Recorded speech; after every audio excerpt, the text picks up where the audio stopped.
C'est quand pour la dernière fois que je me suis senti bien?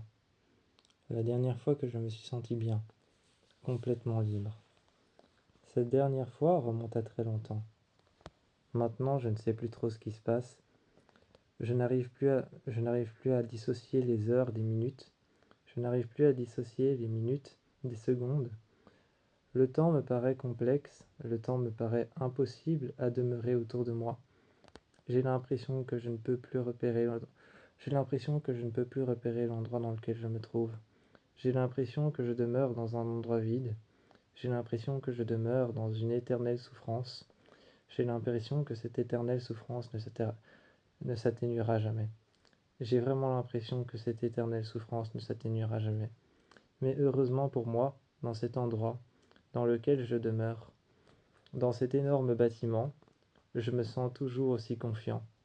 Car près de moi, il y a cet adolescent. Près de moi, il y a cet adolescent qui me redonne confiance en moi chaque matin quand je me lève. Chaque matin quand je me lève, il y a cette odeur d'eau fraîche, cette odeur d'eau chaude, et la baignoire est remplie d'eau. Il est en train de se brosser les dents, il a les cheveux noirs. Il s'appelle Gaël, il est avec moi, on partage la même chambre.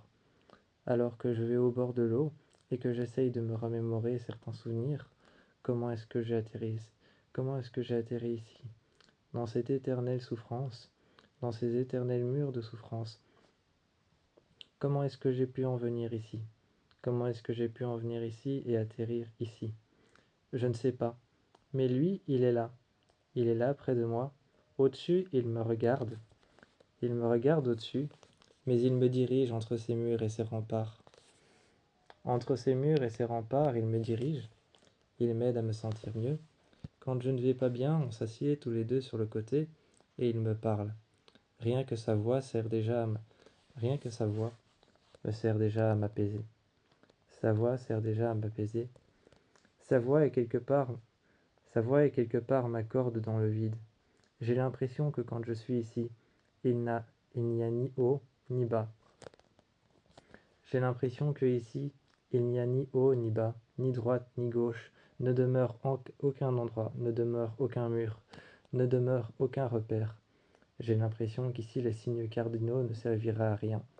Quand je m'assieds par terre, j'ai l'impression d'être au milieu du noir, ou alors dans un énorme blanc dans lequel je ne pourrais décrire un paysage.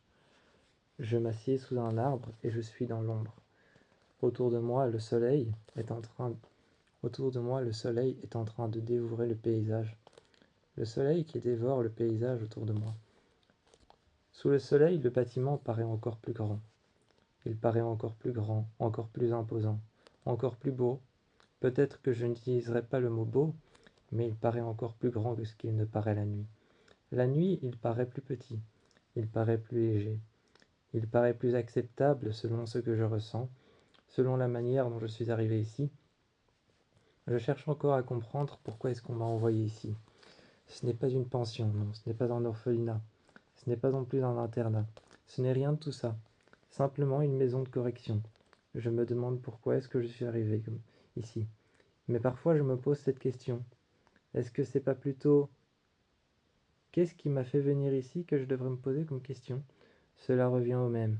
Mais même si je me pose cette question, la question que je devrais me poser, c'est peut-être peu importe où j'arrive, peu importe où je me retrouve, ne devrais-je pas profiter entièrement de l'endroit où je me trouve, plutôt que de me poser la question de comment je suis arrivé ici?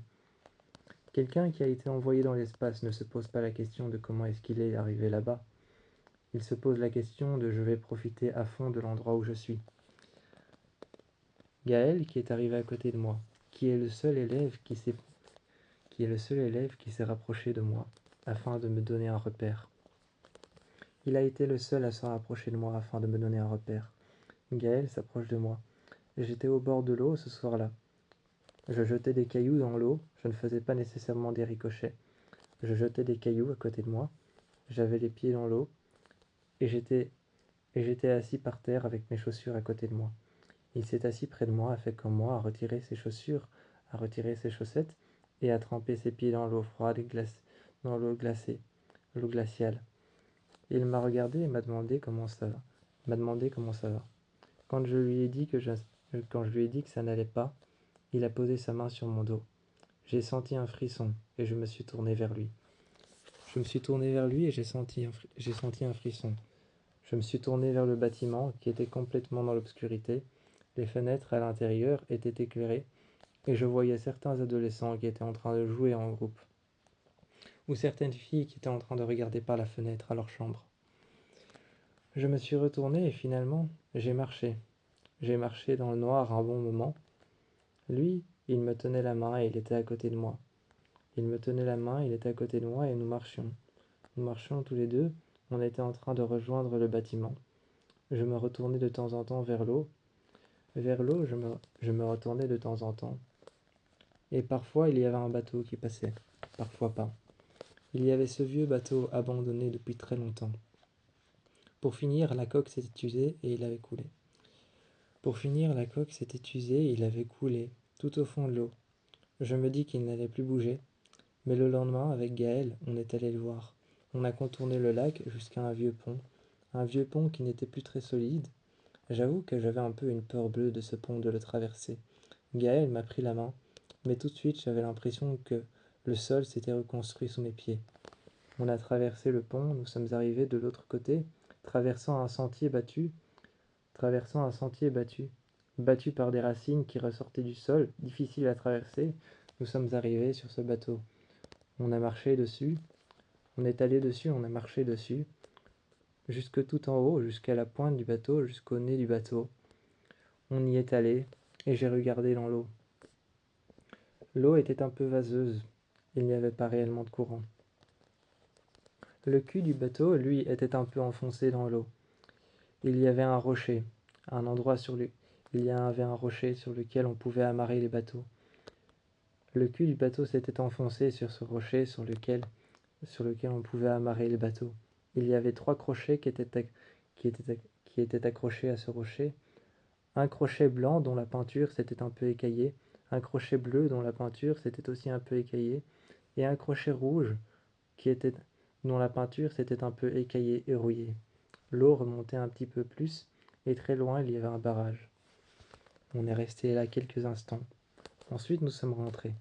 Le soir même, j'ai pris ma douche, je suis venu me coucher, et Gaël s'est posé sur mon lit. Il m'a demandé si tout allait bien en mettant sa main sur mes côtes. Je me suis redressé et j'ai regardé sa main sur mes côtes. Je lui ai lancé un petit regard furtif et amoureux, et je lui ai dit « Oui, tout va bien ». Il s'est assis avec moi dans mon lit et m'a dit « Tu sais, tu ne crains rien ici, tu peux me le dire si tu ne te sens pas bien ». J'ai haussé les épaules, je l'ai regardé, et j'ai dit « Je me sens bien, je t'assure ». Je me suis rapproché de lui, Gaël s'est rapproché de moi, et puis ce sont nos visages qui se sont rapprochés. Il a passé sa main dans mon cou, a passé sa main sur mon dos, l'a mis dans le bas de mon dos, et ensuite m'a embrassé. Ce fut mon premier baiser avec Gaël, et la suite de notre histoire s'en suivit que plus tard.